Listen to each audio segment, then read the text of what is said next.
Hi, this is Ian, right? And I'm going to talk about a little bit about, the question that we're asking is,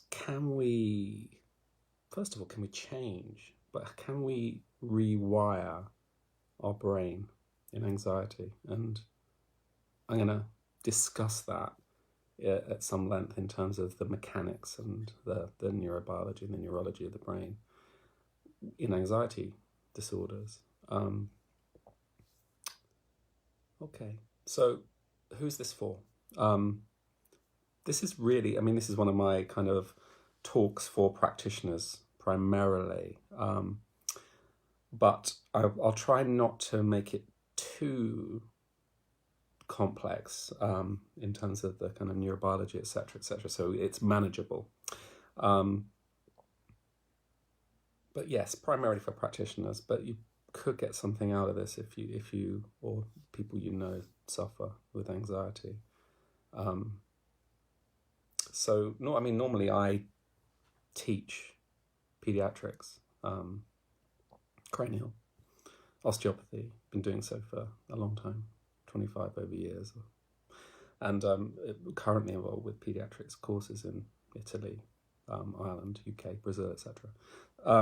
So I tend to thread in a pediatrics element to it because I spend a lot of time working with children. But this is, I suppose, more really in general anxiety disorders is really what we're looking at here. But actually, more recently, I'm spending a lot of my time talking and lecturing about either long COVID or anxiety. Such are the times that we're in. So what are we talking about? We're talking about anxiety from a particular perspective here. So I'm not going to go into cognitive belief threads, threat perception, threat conditioning, diagnostics, DSM-4, 5, etc., and how you differentially diagnose generalized anxiety disorders with phobias and social anxiety disorders and all that kind of stuff. That's not for here. Although they're all fascinating threads within it, and but we haven't got a weekend. I've only got about 40 minutes. So, but what we're going to do is we're going to skirt around a little bit of the neurobiology and the neurology of anxiety and how how we can actually practically look at it and address it. So, why? Well, this isn't an academic exercise as far as I'm concerned. This is actually, we're working with precision with some of these areas we're going to talk about. And the more precise we can be, the more potent we can make changes with people, I think. But also, it's about what people can do for themselves. Because to change your brain, rewire your brain, it takes steady work. Not just treatment, having a treatment and it changes the whole brain. No. You have to, as a person, do specific practices that engage with a process that slowly remolds, rewires the brain function, and we will talk about that a lot more. So, first of all, let's start with a little bit of thinking. So, if you take a deep breath now.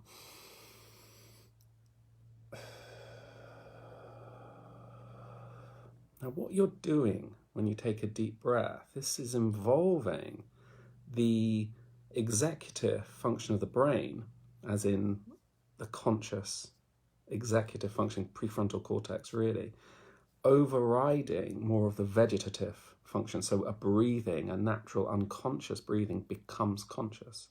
So the prefrontal cortex acts to override the medullary respiratory centers.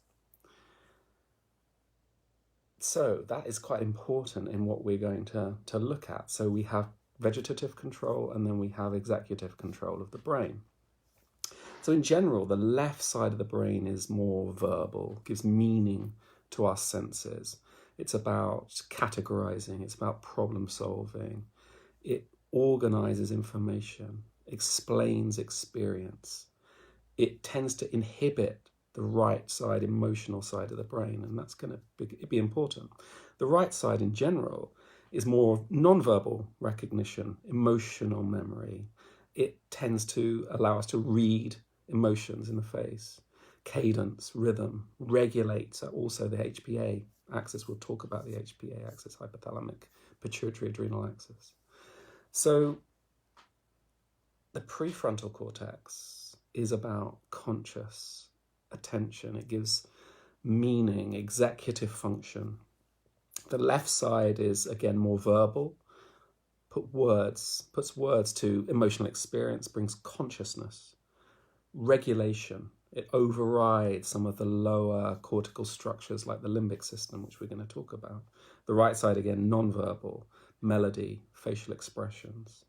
But if there is poor right prefrontal cortex function, there is poor rhythm. There can be social anxieties. There can be a decrease in empathy and a decrease in social functioning, and that's important. It's implied in autistic spectrum disorders, whole different lecture for another time. Okay, so just talking, what we're talking about is just some of the key players, the key parts of the brain that are kind of important in anxiety disorders, and there's a reason for me to talk about this. So we've got the corpus callosum, which connects the left and right. It tends to funnel information to the left prefrontal cortex especially, which helps processing stuff in the way we talked about just before. So there is some recent evidence of poor cortical flow of blood, which measures the flow of blood to an area of the brain, measures the brain activity. And so certainly in some generalized anxiety disorders, there seems to be low left prefrontal cortex perfusion. The prefrontal cortex, as we're going to see, acts to downregulate the amygdala. And we're going to talk about the amygdala, which is potentially our troublemaker in anxiety disorders. The anterior cingulate gyrus, the ACG, is very important because it sits on top of the corpus, transverses the brain left and right, and connects the prefrontal cortex with the limbic system. So it filters information. It is also linked with motivation pathways, dopamine pathways. It connects us with a sense of empathy. It flips between this cognition and emotion. So limbic, prefrontal cortex, cognition, emotion.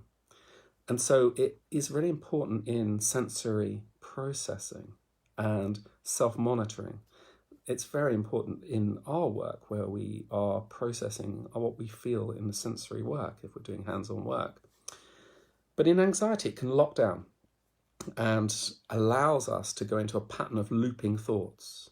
So as it locks down, the connection between the prefrontal cortex and the amygdala doesn't function. And so you get poor prefrontal control, which the prefrontal cortex downregulates this preconscious reactivity of the amygdala, which we're going to discuss.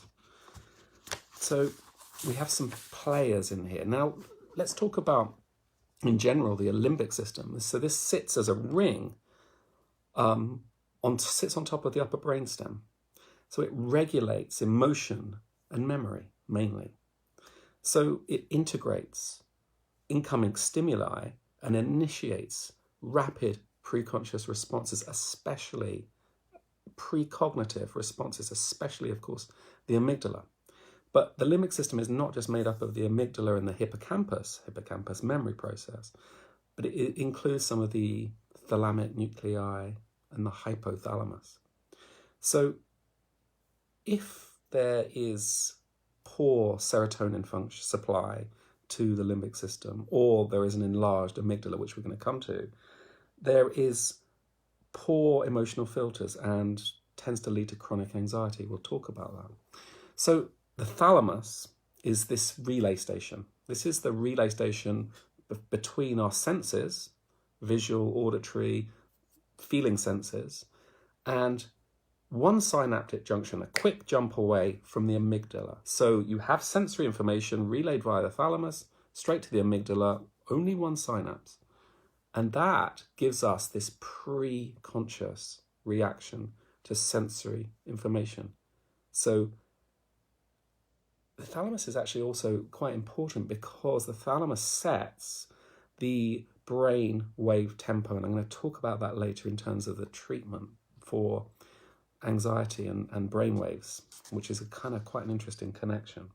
The hypothalamus, which we're going to talk about a little bit more, which is made up of several nuclei which monitor and control many systems: circadian rhythm, sleep, appetite, thirst, sex drive, etc., etc. And some of these rhythms can be yearly, monthly, daily, hourly in terms of this. It's very pulsatile in its function.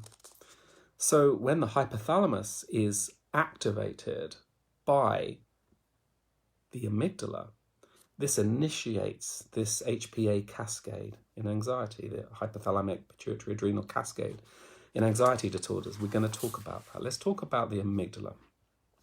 So the amygdala, this is our key troublemaker in anxiety disorders normally.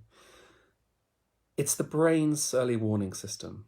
It gives us this pre-conscious response to threats. Now, these can be real or perceived. This is an important subject because it's designed, really, and wonderful in the times of when we were hunter-gatherers, say, and we were running into wild animals. And we see something on the horizon, boom, and we react. And we react with an HPA reaction: fight, flight, fright. Okay? And it's survival. It is primary survival. And we don't have to think about the wild animals. It bypasses that. Straight thalamus, sensory, visual, auditory, olfactory. Actually, olfactory doesn't even go via the thalamus. It goes straight. Why? So smells go straight into the amygdala without even a single synapse. So the problem, of course, in anxiety, and this isn't what I'm going to talk about too much, is that threats can be perceived. They may not be real. And so when actually we have vague reactions to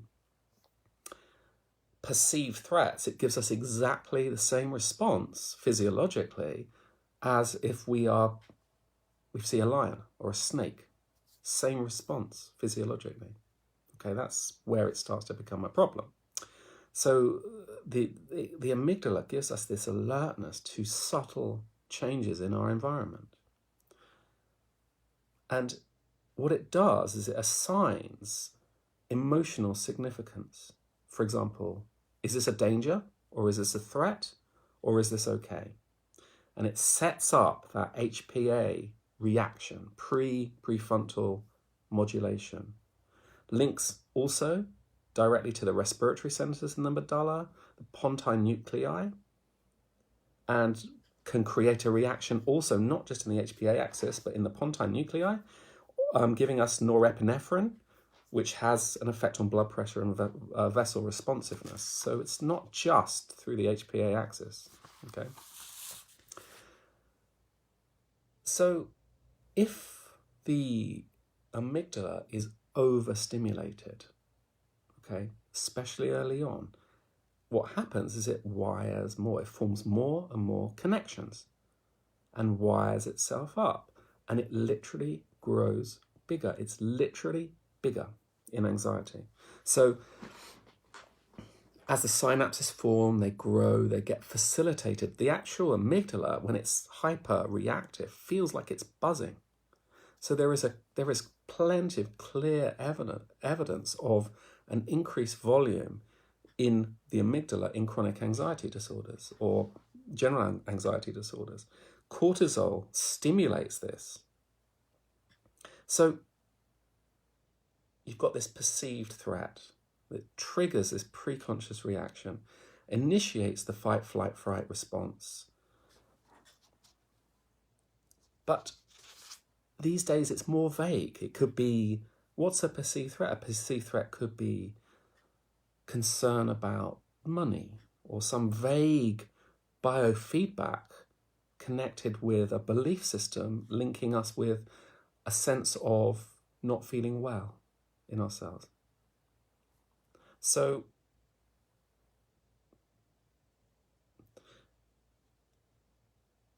someone was saying it's breaking up there. This will be available afterwards. It doesn't have to be live, so I'll keep it on the site if it breaks up a little bit. My internet here is a little in and out, so hopefully you'll get it. You'll get it later if you don't get it now. I'll keep it up on the Facebook page, and we'll put it on YouTube as well. So you have these vague fears, these vague concerns, these beliefs, this fear of these belief threads of saying, you know, I don't know if I feel well, or I don't know if whatever, I'm concerned about money or whatever.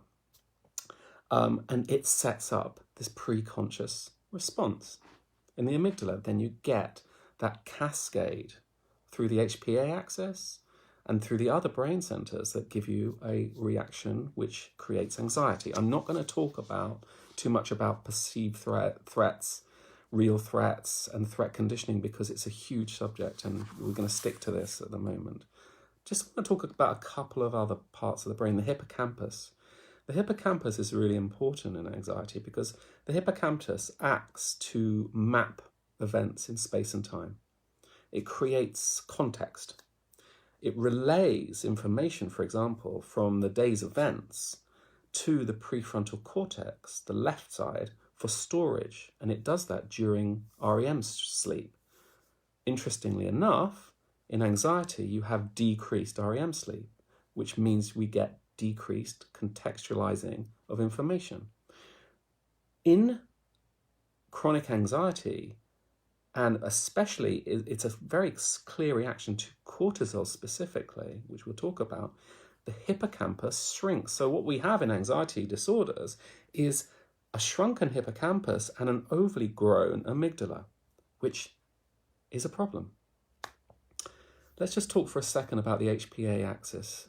So you've got the amygdala, which stimulates the hypothalamus, which releases corticotrophin releasing factor, CRH, which goes from the hypothalamus to the anterior pituitary, which releases adrenocorticotrophin hormone, ACTH, which has an effect on the adrenal medulla, giving us epinephrine, adrenaline, the adrenal cortex to give us glucocorticoids, i.e., for example, cortisol. So epinephrine has the effect of increasing heart rate, blood pressure, cardiac output, increases respiratory rates, constricts blood vessels, increases metabolic rates, and increases generally an anxiety response. And then you've got from the cortex, you've got cortisol, which is a slightly slower reaction. It comes on after 3 to 4 minutes from the threat stimulation. This acts to mobilize glucose to the central nervous system, increases breakdown of proteins and fats in the liver, inhibits inflammatory responses, and suppresses the immune function. So that acts to give us a decreased ability to fight infections. So these are your classic stress responses. So you have these responses which create a state or a feeling of anxiety. So why do people I'm talking about an anxiety disorder here really, more than everyone feels anxious sometimes, especially these days. But there are certain things that can set this up physiologically. For example, let's talk about shock. I talked, if you look back in one of these discussions, the one on concussion I did a couple of weeks ago, I talked a little bit about shock trauma. So if you have, for example, shock in the birth or pre-birth shock, okay, in terms of pregnancy, if there's a vascular issue or a mother takes a fall, all that kind of stuff, pregnancy shock physiologically, or emotional shock in the mother, for example, but especially in birth, overly fast deliveries, vascular issues within the delivery, traumatic deliveries, for example, that sets the tone in the Hpa axis into this low-level fight, flight, fright response. So you have this hypothalamic pituitary axis tone that has been set up from pre-birth or from birth, which creates this overabundance of CRH, producing cells and receptors in the hypothalamus, and an increased reactivity of the anterior pituitary to CRH. So also this sympathetic nervous system activity and cortisol act to burn up serotonin and dopamine regulating. So that creates an environment straight away early on. Then we have other processes. We have, of course, emotional trauma, especially at a pre-conscious age, underneath 7 years old, where we can't, the cognitive control of the prefrontal cortex in terms of processing events isn't there. So it hardwires straight into the brain. So any trauma that is younger age trauma will be hardwired into the brain, especially into the amygdala, and creates this reactivity in the amygdala and the hypothalamic pituitary adrenal axis. But more subtle things the amygdala reacts to. For example, the right amygdala, go through the right side of the brain, reacts to pre-consciously to a caregiver's face. If a caregiver's angry, you'll get a reaction, a pre-conscious reaction of threat, for example. So you have some of these subtle elements. I'm not saying if a mother is showing an angry face to a child, it's going to set up an anxiety pattern. But what we're talking about is not necessarily very strong, clear trauma patterns. Things can be much more subtle, as we all know. But then, of course, you've got this idea of genetics versus the environment. So you have genetic threads that come through the parents, epigenetic elements, but also how can you separate, for example, we mimic behavior of our caregivers and parents under 7 years old again. So if mum has anxiety, or dad has, or grandfather, or something like that, is it because we're learning that behavioral pattern by being in their field, or is there a genetic or epigenetic thread that's having it? It doesn't matter.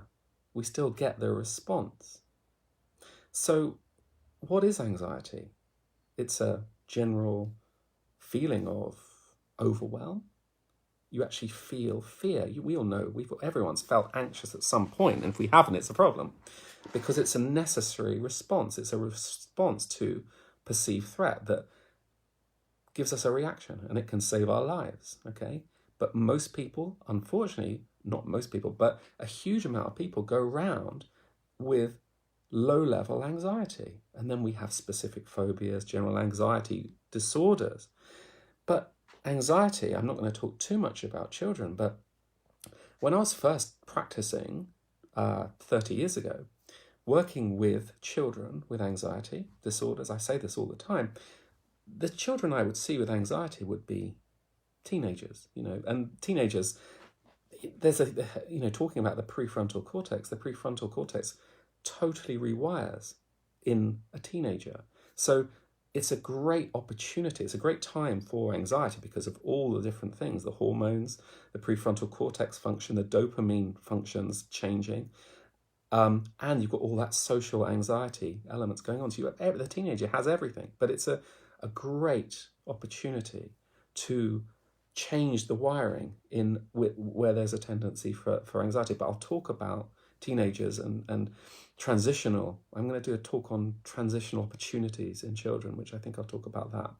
But children are getting younger and younger. So 15 years ago, maybe you'd see 10-year-olds. 10 years ago, they get to 7-year-olds. Now you treat children who are 4, 5 years old, sometimes younger, that have symptoms of anxiety. And their symptoms of anxiety are, they're often tummy aches, sleeplessness, irritability, all that kind of thing, because they can't express it, fears, night terrors, etc., etc. So, this is a problem. But why? Why are we getting such strong reactions? We live, of course, in an age of anxiety where pandemics, but we're also living in an age of overstimulation.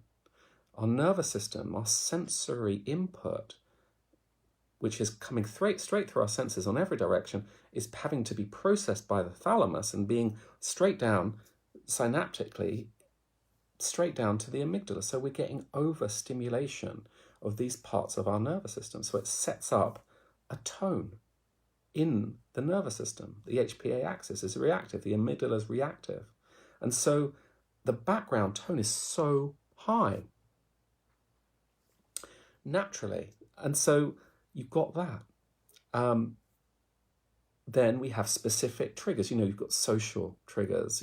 All the different possible triggers are accentuated right now in the world for anxiety. So, there was a certain percentage. I think there were about 50 pre-COVID. I think there was on average about 50 million sufferers of anxiety in the US every year that suffered some form of anxiety. I'm sure that's tripled.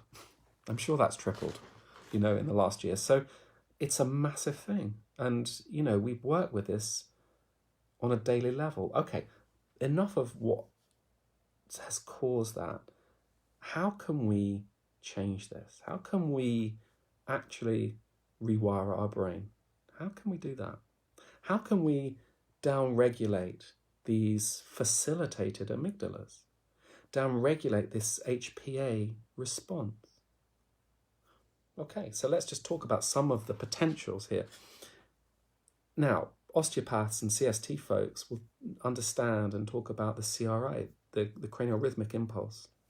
So, in a normal, cranial rhythmic impulse, which is this slow breathing metabolic rhythm that affects the brain, the fluid system, the cranial bones, every cell in the body. It's a cellular metabolism, has a slow rhythmic breathing. Okay, this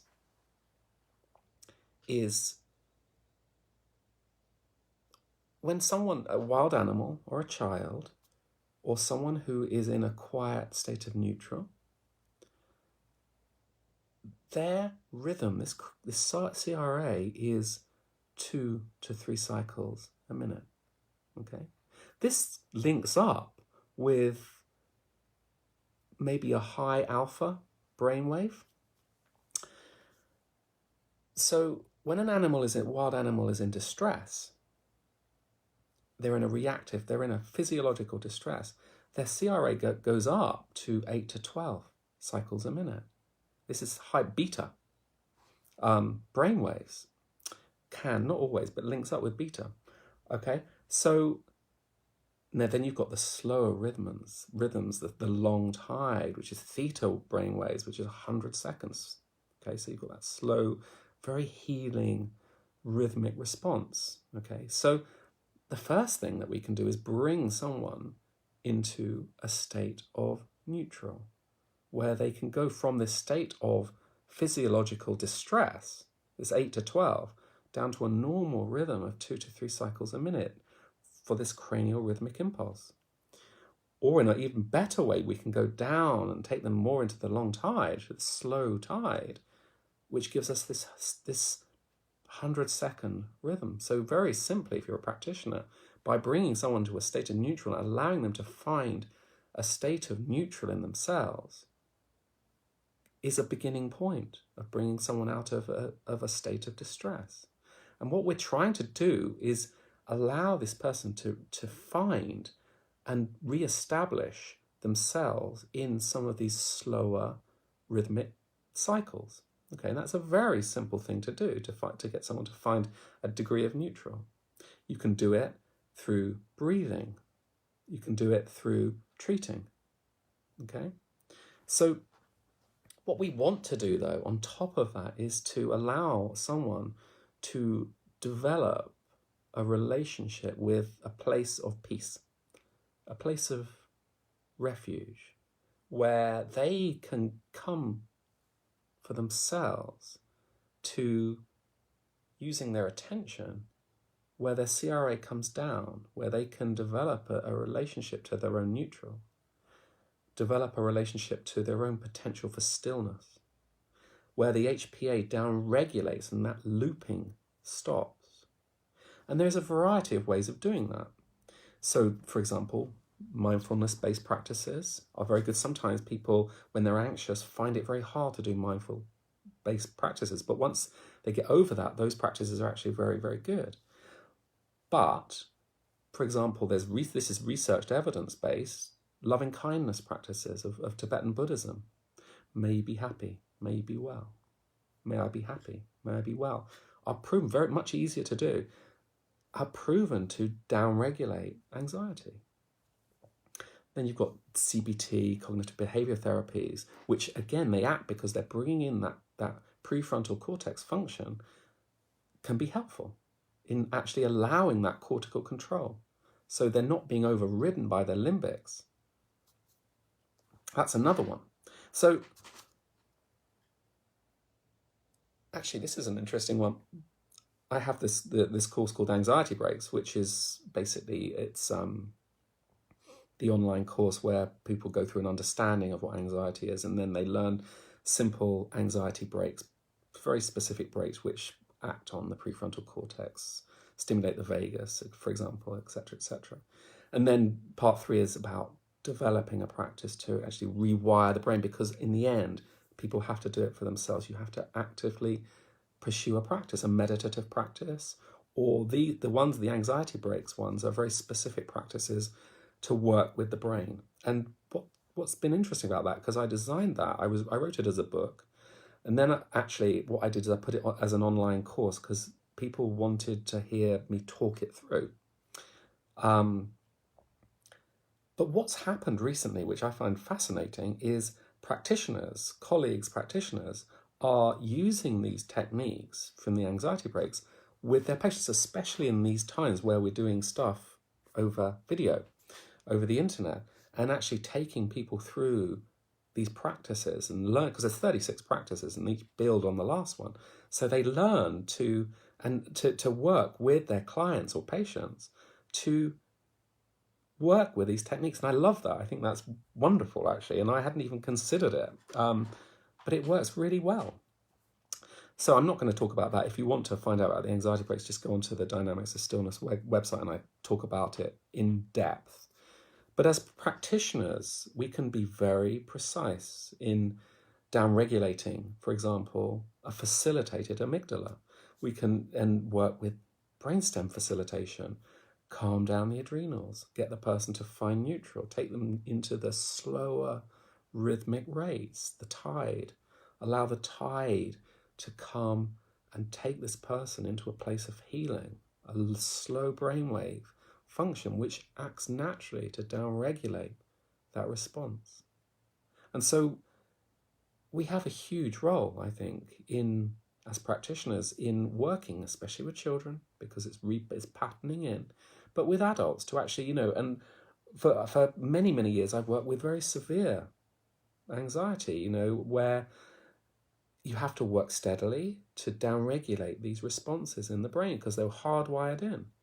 But actually, the reason why I did the anxiety breaks was to actually allow people to have practices for themselves, because actually it's incredibly empowering to learn to actually take control of your brain. So in anxiety, the biggest problem is we feel like we're out of control. We've lost it. We've lost the control of our brain, and we feel overwhelmed, and we shut down or disassociate. And that is, if we can get a hold of that and bring ourselves actively to a state of neutral in ourselves, then that's power. That's really powerful and really important. And so it's a huge subject. It's just an introduction, because there's so much involved when you start to coming through to threats and perceived threats and how to work with those and belief systems, and all of that I cover in the online course. All of those layers and how to do threat conditioning processes, which are really important. And it's a big subject when it becomes quite severe. But the problem is all of us have a degree of tendency to anxiety. Everyone has some anxiety these days. It's very unusual not to, and just to find a little bit of neutral in ourselves is often enough, and it takes a little practice. Anyway, I'm talking too long. I wish you well. I'm going to talk. I think I might talk next week, maybe about stillness practices for practitioners. Actually, developing that theme of actually working with patients to get them on the tide, etc., because I think it's really important. And we as practitioners can really facilitate that and really allow people to find a sense of internal peace where they can downregulate that pattern of trauma in them. It's really important. And this particular time, there is a high level of anxiety, but there's an incredible amount of healing people are going through that we're working with. People are really healing trauma now in a wonderful, wonderful way, seeing it all the time, and I'm sure you all are. Anyway, I wish you well. I'm going to come back and talk in a bit, in about half an hour. I'm going to come and do a meditation, my Saturday night meditation. This one is going to be about inner spaciousness. Last time, or the time before, I did outer spaciousness, meeting the stillness in the stars. We're going to do that internally and on maybe an atomic level, and find out that maybe it's the same thing. I wish you well.